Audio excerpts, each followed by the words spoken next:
I'm the villain in everyone's version of this story, and maybe I deserve that label. But here's what nobody seems to grasp: I wasn't cruel when I walked away. I was honest about what I couldn't accept, and somehow that honesty became the thing everyone holds against me most. The problem is, my honesty cost me the only relationship that ever felt real. My family thinks I'm shallow. His friends think I'm calculating. And watching him build the exact life I asked for with someone else has turned me into someone I barely recognize. Someone who checks his social media at 3 in the morning. Someone who declined her own promotion because she couldn't stomach the office gossip anymore. Someone terrified she destroyed the best thing that ever happened to her because she couldn't just be satisfied. I'm going to walk you through how I got here, step by step. I'll show you the conversations I had, the exact words I used when I ended things, and the moment I realized what I'd actually thrown away. And then I'll tell you about the text message I sent 3 weeks ago, the one nobody knows about, and you can decide whether I'm the villain, the victim, or something much more complicated than either. Marcus and I met during a blackout. Not metaphorical, an actual citywide power outage that trapped us in an elevator at my friend Rachel's apartment building for 47 minutes. He made jokes about disaster movies while I tried not to have a panic attack in the pitch darkness. When the lights flickered back on, his face was the first thing I saw, and he was smiling at me like I hadn't just spent the last 10 minutes breathing into my cupped hands. "You did great," he said. "Most people lose it way faster than that." I was 26 then, working 60-hour weeks at a marketing firm, convinced I was building towards something bigger even though I couldn't articulate what that something was. Marcus was 28, a middle school science teacher who talked about his students like they were the most fascinating people on earth. On our first real date, he spent 20 minutes telling me about a kid named Jamal who'd built a working volcano for the science fair using household materials. "That's amazing," I'd said, meaning it but also wondering when we talk about something else. Looking back, that should have been my first clue about our fundamental difference. Marcus found magic in the everyday. I was always searching for the extraordinary. We fell into a relationship the way people do when the chemistry is undeniable but the logistics are simple. He lived 4 blocks from me. We both liked horror movies and Thai food. The sex was good, really good, in that comfortable way where you learn exactly what works and stop questioning whether there should be more fireworks. For 2 years it was easy. Too easy maybe. We'd spend weekends at farmers markets, have dinner with his parents every other Sunday, watch Netflix with our legs tangled on his worn-out couch. He'd grade papers while I answered work emails. We talked about getting a dog. We talked about moving in together. We never talked about marriage, though. Not seriously. And I told myself that was fine, that I was only 28, that there was plenty of time. The shift started so gradually I didn't notice it at first. I'd scroll through Instagram and see former college friends posting engagement photos, buying houses, announcing pregnancies. Rachel got engaged to someone she dated for barely a year. My younger cousin had a Pinterest board with 300 wedding ideas. "Doesn't it bother you?" I asked Marcus one night, showing him Rachel's ring. "That everyone's moving forward and we're just here." He looked up from the quiz he was designing. "Here feels pretty good to me. But don't you want more? Don't you think about the future?" "I think about it all the time," he said, and something in his expression made me think he was about to say something important. But then his phone buzzed with a message from a parent about a student's grade, and the moment dissolved. That conversation, or the lack of it, planted something in me. A restlessness that grew roots. I started noticing things that hadn't bothered me before. How Marcus's apartment was furnished almost entirely from Facebook Marketplace finds. How he drove a 12-year-old Honda with a broken air conditioner. How he turned down after-work drinks with me because he needed to prep lessons for the next day. "You make $48,000 a year," I said one night after he declined to go to an expensive restaurant for my work friend's birthday. The words came out meaner than I'd intended. "You've been teaching for 6 years. Doesn't that frustrate you?" He set down his fork slowly. "What frustrates me is when you talk about my job like it's some kind of failure. That's not what I meant." "Isn't it though?" The fight that followed was our first real one. I accused him of lacking ambition. He accused me of measuring worth in dollar signs. We both said things we had to apologize for later. We had make-up sex that felt more obligatory than passionate. And afterward, lying in his bed with the window unit rattling, I wondered if we were incompatible in ways I'd been ignoring. But I pushed the thought away, because Marcus was kind. Marcus was reliable. Marcus loved me in the steady, uncomplicated way that should have been enough. 3 months later, I got promoted to senior account director. The salary jumped to $90,000. Suddenly, I was traveling for client meetings, networking at industry events, getting invited to happy hours with people who wore designer shoes and talked about their stock portfolios. I felt myself expanding into this new version of myself, more confident, more polished, more like the person I'd always imagined becoming. Marcus tried to be supportive. He'd ask about my day, listen to me vent about difficult clients, celebrate my wins, but I could see the distance growing between us. When I talked about work, his eyes would glaze over slightly. When he talked about his students, I'd check my phone. I'm thinking about applying for the vice principal position, he told me one evening. That's great, I said, genuinely meaning it. It's only about 8,000 more a year, but it would be a good step. Only 8,000. The words echoed in my head. I made 90,000 and was already eyeing the six-figure positions I'd be eligible for in another year. 8,000 felt like such a small ambition. I didn't say that, though. I congratulated him and opened wine and tried to ignore the voice in my head asking if this was really what I wanted for my future. The breaking point came at his friend Derek's wedding. The reception was at a VFW hall with a cash bar and a DJ playing music from a laptop. Derek taught history at Marcus's school. His bride, Sophia, was a physical therapist. They'd saved for 2 years to afford even this modest celebration. During the toasts, Derek's best man joked about how Derek had proposed with his grandmother's ring because teachers can't afford the real fancy stuff. Everyone laughed. Marcus laughed. I felt something cold settle in my chest. That'll be us someday, Marcus whispered, squeezing my hand during the first dance. I smiled and squeezed back, but inside I was thinking I don't want this. I don't want a VFW hall and a cash bar and jokes about how we can't afford better. The realization was devastating, because it meant I was exactly as shallow as I'd always feared I might be. It meant that all my progressive politics and my claims about valuing people over things were just words, and when it came down to it, I wanted the Instagram-worthy proposal, the dream wedding, the house with good bones in an up-and-coming neighborhood. I wanted more than Marcus could give me. A month later, I was still wrestling with this truth when my firm landed a massive account. The celebration was at this rooftop bar downtown, all exposed brick and craft cocktails with $15 price tags. My boss, Jennifer, introduced me to the client's marketing director, a guy named Connor who wore a watch that probably cost more than Marcus's car. Connor and I talked for an hour. He was funny, ambitious, well-traveled. He referenced books I'd read and restaurants I'd been wanting to try. When he asked for my number to continue the conversation about integrated marketing strategies, I gave it to him even though I knew it wasn't really about work. He texted me the next day. Nothing inappropriate, just a link to an article about brand positioning. I texted back. We started a conversation that lasted 3 days, full of the kind of intellectual sparring I realized I'd been craving. I didn't tell Marcus about Connor. I told myself there was nothing to tell. We were just professional acquaintances having industry discussions. But I knew I was lying to myself. I knew by the way I'd smile at my phone when Connor's text came through. I knew by the way I'd started comparing everything Marcus said to how I imagined Connor would say it. This is where I made my first real mistake, though the consequences wouldn't land for months. When Marcus noticed I was distracted and asked if everything was okay, I said yes. When he asked if we were okay, I said of course. I had a dozen opportunities to be honest about what I was feeling, and I dodged every single one. Instead, I started building a case against our relationship. I cataloged every small disappointment, every moment of disconnect, every reminder that we wanted different things. Marcus would suggest a camping trip. I'd remember Connor mentioning his timeshare in Cabo. Marcus would cook dinner with groceries from Aldi. I'd think about the farm-to-table restaurant Connor had recommended. I was editing my own history, rewriting our relationship as something I'd settled for rather than something I'd chosen. And I was doing it all silently in my own head, while Marcus loved me with the same steady devotion he always had. 2 months after Derek's wedding, I ended it. We were at his apartment. He'd made pasta, nothing fancy, just the sauce from a jar that I'd always loved, the one his mom had taught him to doctor with fresh basil and red pepper flakes. We were eating on the couch, watching some nature documentary when I said, I don't think this is working anymore. The fork froze halfway to his mouth. What? Us? I don't think we want the same things. What things, Kate? Where is this coming from? And here's where I compounded my first mistake with a second, bigger one. Instead of admitting that I'd been emotionally checking out for months, that I'd been having an emotional affair with someone else, that I was struggling with shallow desires I was ashamed of, instead of any of that honesty, I hid behind a reasonable-sounding explanation.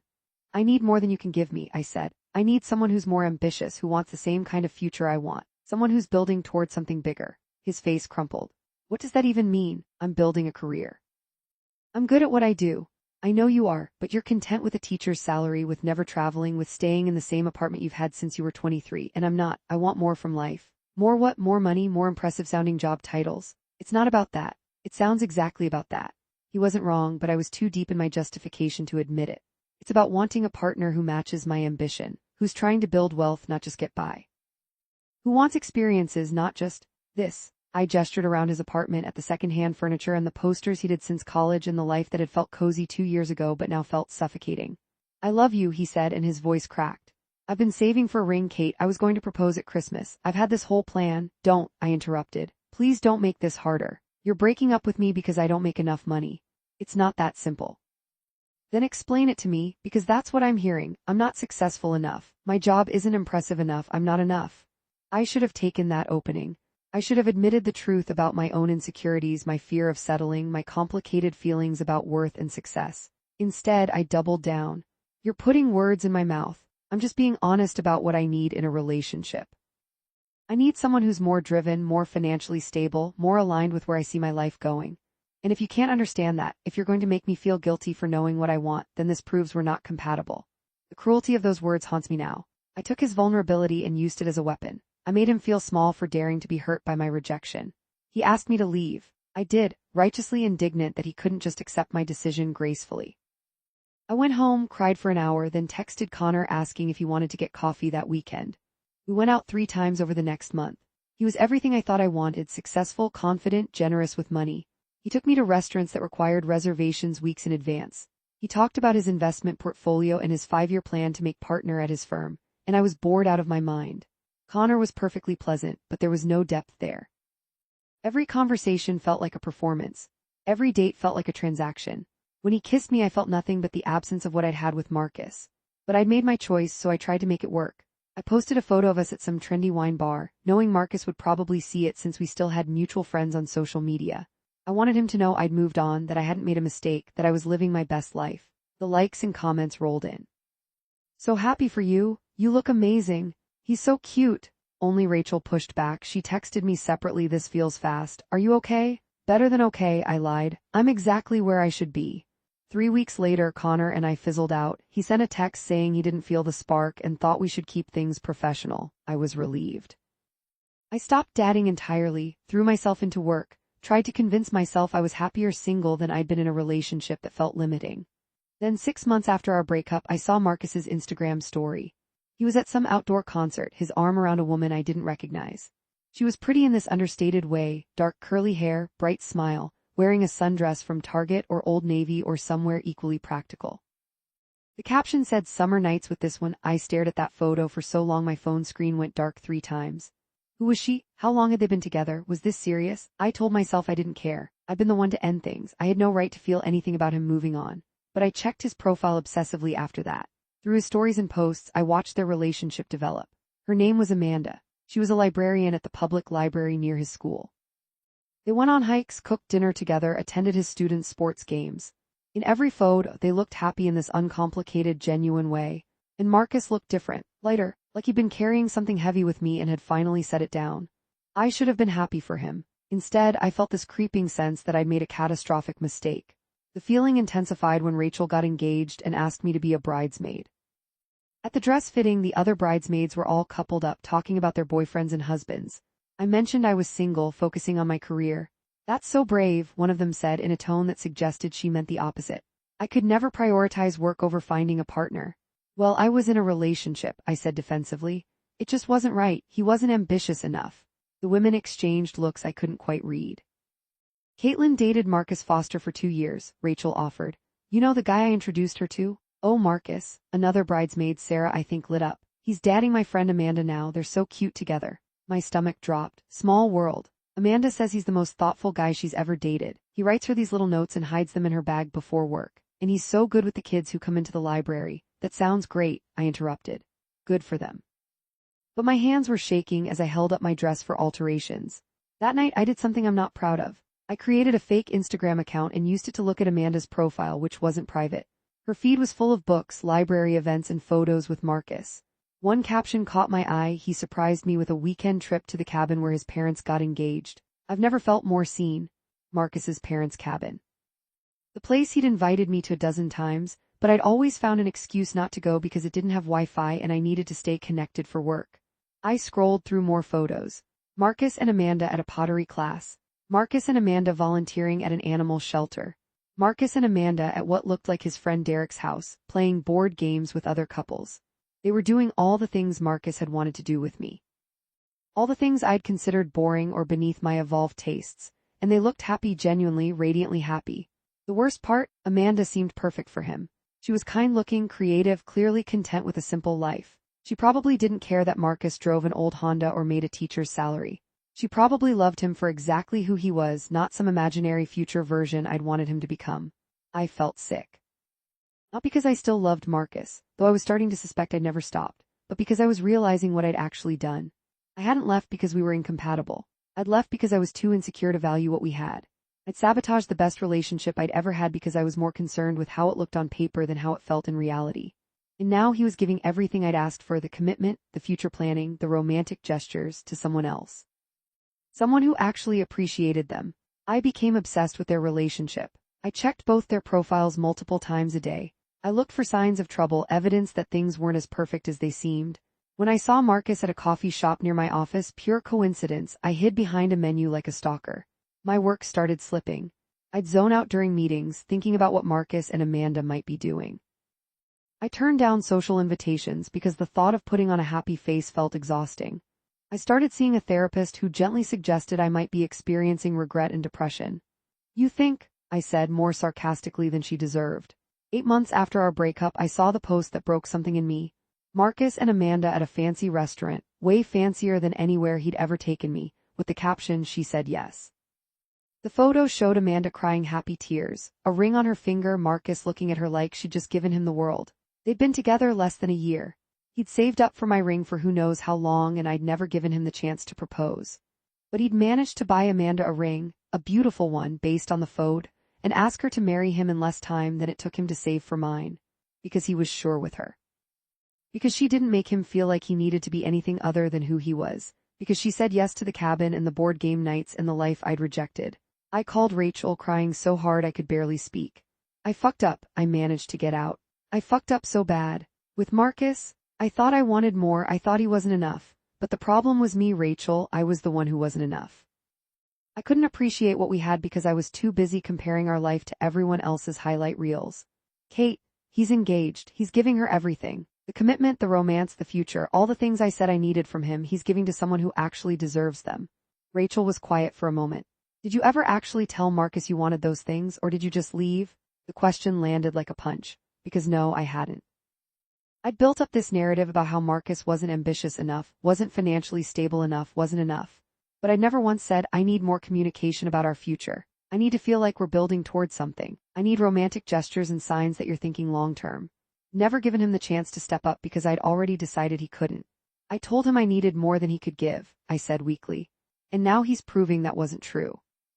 He had more to give, just not to someone who made him feel inadequate for being a teacher. That hurt because it was accurate. I'd made Marcus feel small. I'd taken his kindness and steadiness and reframed them as boring. I'd looked at his meaningful career and seen only the salary. I'd been so focused on what our relationship looked like from the outside that I'd destroyed what it felt like from the inside.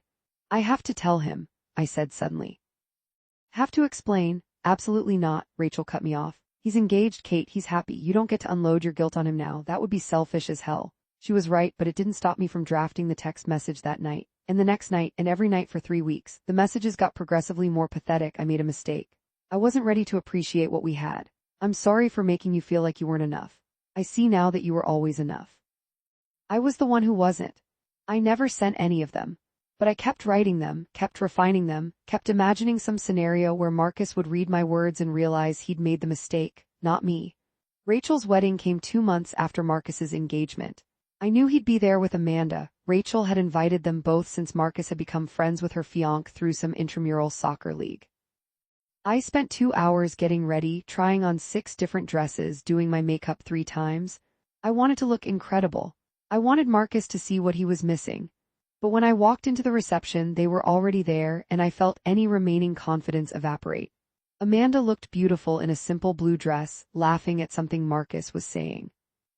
He had his hand on the small of her back, and the gesture was so familiar. He used to do that with me that I had to excuse myself to the bathroom to cry. I avoided them all night. When they got up to dance, I went to the bar. When they sat at their table, I circulated on the opposite side of the room. I caught Marcus looking at me once, and the expression on his face was polite but distant. I was a stranger to him now, an ex who'd rejected him and moved on, except I hadn't moved on. I'd spent the last year realizing exactly what I'd lost. Near the end of the night, emboldened by champagne and misery, I approached their table while Marcus was in the bathroom. "Amanda, right?" I said, my voice too bright. "I'm Caitlin. Rachel and I have been friends since college." "Oh, Caitlin," she smiled warmly, no hint of awkwardness. "It's so nice to finally meet you. Rachel talks about you all the time." Did she know who I was? That I was the ex who'd broken Marcus's heart. Congratulations on your engagement, I said, eyeing the ring on her finger. It wasn't huge, but it was thoughtful, a vintage setting with a sapphire surrounded by small diamonds. It's beautiful. Thank you. Marcus designed it himself. He said he wanted something that reminded him of my eyes. She blushed, actually blushed, like she couldn't believe her good fortune. The knife twisted deeper. Marcus had never been unromantic. I'd just never given him credit for his gestures because they weren't expensive enough, grand enough, Instagram-worthy enough.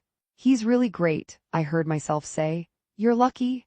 I really am, Amanda said, her sincerity making me want to scream. He's the kindest person I've ever known, and he's so good at making everyday moments special, you know. Like last week, he set up this whole stargazing thing on our apartment roof with blankets and hot chocolate because I mentioned I'd never seen Jupiter through a telescope. Our apartment roof. They lived together, of course they did. Marcus had wanted to move in with me, but I'd said it was too soon, that I needed my own space. That's really sweet, I managed. Marcus returned then, and the warmth in his expression froze when he saw me talking to Amanda. Caitlin, he said neutrally. Marcus. Congratulations on everything. Thanks. He put his arm around Amanda, a gesture that felt protective, like he was shielding her from me. The silence stretched until Amanda, bless her oblivious heart, said, we were just talking about the stargazing date you planned. Caitlin thinks you're sweet. That's nice of her, Marcus said, in a tone that suggested he didn't particularly care what I thought. I mumbled something about needing to find Rachel and fled. I spent the rest of the reception hiding in a corner, watching them dance and laugh and exist in their bubble of happiness. That night, drunk and alone in my apartment, I finally sent the text message. Not the apologetic, self-aware one I'd been drafting. The one that came from a place of desperation and whine and self-pity. I made a mistake leaving you. I've spent the last year realizing you were everything I actually wanted. I'm sorry for making you feel like you weren't enough. You were always enough. I wasn't. I hit send before I could stop myself. Then I watched the screen, waiting for the 3 dots that would indicate he was typing a response. They never came. I woke up the next morning to a single text from Marcus. I'm happy now. I hope you can be happy for me. Please don't contact me again. The message was kind, considering. He could have ignored me. He could have told me off. Instead, he'd set a clear boundary and wished me well. But that boundary, that calm, final dismissal, devastated me more than anger would have, because he didn't care anymore. He'd moved on so completely that my confession didn't even register as a threat or a temptation. I was just a person from his past who'd hurt him and taught him what he didn't want in a relationship, and Amanda was the person who taught him what he did want. I spiraled after that. I stopped going to social events. I stopped posting on social media. I threw myself into work with a manic energy that impressed my bosses, but worried my friends. I went on a few dates with people from apps, but I compared every single one to Marcus and found them lacking. The irony wasn't lost on me. I'd left Marcus because I was constantly comparing him to some imaginary ideal of success and romance. Now I was comparing everyone to Marcus and realizing he'd been the ideal all along. My therapist asked me what I was really mourning, the relationship or my own ego. Both, I admitted. I'm mourning what we had, but I'm also mourning who I thought I was. I believed I was someone who valued authenticity and kindness and real connection. But when it came down to it, I chose status and money and some fantasy of what my life should look like over the person who actually made me happy. What does that say about me? That you're human, she said, and that you're learning. But the learning came too late. Marcus got married in September, I know because Rachel posted photos. They had a small wedding at a vineyard, all string lights and handwritten vows. Amanda's dress was simple but elegant. Marcus cried when he saw her walking down the aisle. In the photos, he looked happier than I'd ever seen him, and I had to sit with the knowledge that his happiness was built on the ruins of what we'd had, that I taught him exactly what red flags to avoid in a partner. That I'd been the cautionary tale that made him appreciate someone who actually valued him. 6 months after his wedding, I ran into Marcus's mom at the grocery store. She was polite but cool. How's Marcus? I asked, unable to help myself. Wonderful, he and Amanda just found out they're expecting. The breath left my lungs, a baby. They were having a baby. The future I'd been too scared to envision with him, he was building with someone else at lightning speed. That's amazing, I said, my voice hollow. Tell him I'm happy for him. I will, she said, though her tone suggested she wouldn't. As she walked away, I stood in the cereal aisle and finally let myself feel the full weight of what I'd lost. Not just Marcus, though God, I missed him in ways I couldn't articulate, but the life we could have had. The simple, genuine happiness I'd rejected because it wasn't impressive enough. Because here's what I finally understood: Marcus hadn't been unable to give me what I needed. He'd been unwilling to perform the version of success I'd demanded. He'd known his worth even when I couldn't see it. And when I left, he didn't change who he was. He just found someone who loved that person. All the things I'd criticized him for: his contentment with teaching, his modest apartment, his preference for quiet nights over flashy experiences, Amanda embraced them. She didn't need him to be more ambitious or more financially successful. She just needed him to be Marcus. And he gave her everything. Not because she asked for more than he could give, but because she appreciated what he was already offering. I've had to sit with the reality that I'm the antagonist in their love story. I'm the shallow ex who didn't appreciate him, the cautionary tale they probably tell their friends. When their kid asks how they met, Marcus will say Amanda came into his life right when he needed her most, after a difficult breakup that taught him what he truly deserved. I'll be the difficult breakup, the lesson, the mistake he overcame. My career is going well for what it's worth. I made 6 figures this year. I have a nice apartment in a trendy neighborhood. I travel for work, eat at restaurants that require reservations, wear the clothes I always thought would make me feel successful. But I'm alone, and I'm lonely in a way that has nothing to do with being single and everything to do with knowing I destroyed something irreplaceable because I couldn't see its value. I could blame it on my age, on societal pressure, on Instagram culture that makes everyone compare their lives to carefully curated highlight reels. And those things contributed. But ultimately I made a choice. I looked at genuine love and decided it wasn't enough because it didn't come with the right accessories. I told Marcus I needed more than he could give. The truth is, he had everything to give, I was just too shallow to receive it. And now he's giving it all to someone who actually deserves it, someone who sees the wealth in a middle school teacher who loves his job, who finds romance in stargazing and handwritten notes, who measures success in happiness rather than salary. I'm telling you this now because I saw their pregnancy announcement on Facebook yesterday. The photo showed Amanda's growing belly, Marcus's hand resting on it, both of them glowing with joy. The caption said, "Our greatest adventure starts this summer." I stared at that photo and realized I needed to confess this story to someone, even if it's just strangers on the internet. I need to own what I did and who I was and what I lost, because carrying this alone is crushing me. So yes, I'm the villain. I'm the person who had everything and threw it away for nothing.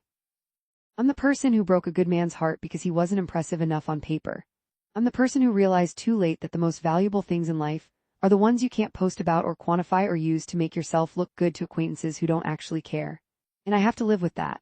I have to watch Marcus build the beautiful life I could have had if I'd been a better person, a deeper person, a person capable of seeing worth beyond a paycheck and status symbols. The worst part, I can't even hate Amanda. She seems genuinely lovely. She didn't steal him from me, I threw him away, and she had the wisdom to pick him up and treasure him. If anything, I'm grateful she's giving him the happiness he always deserved. But that gratitude is tangled up with regret so profound it physically hurts. Every time I see an update about their life, the house they bought, the nursery they're decorating, the small moments of joy they share, I'm reminded of my own stupidity. My own shallowness, my own inability to value substance over appearance. I don't know if I'll ever forgive myself. I don't know if I should. Maybe some mistakes are too big, some lessons too expensive. Maybe I'm meant to carry this regret as a reminder of who I never want to be again. If you're reading this and judging me, you should. I judged Marcus for not being enough, and karma has a vicious sense of irony. Now I get to spend the rest of my life knowing I wasn't enough, not good enough, not deep enough, not wise enough to recognize love when it was standing right in front of me. I told him I needed more than he could give. The truth that haunts me every single day is that he could give everything I actually needed. I just couldn't see it until he was giving it all to someone else instead.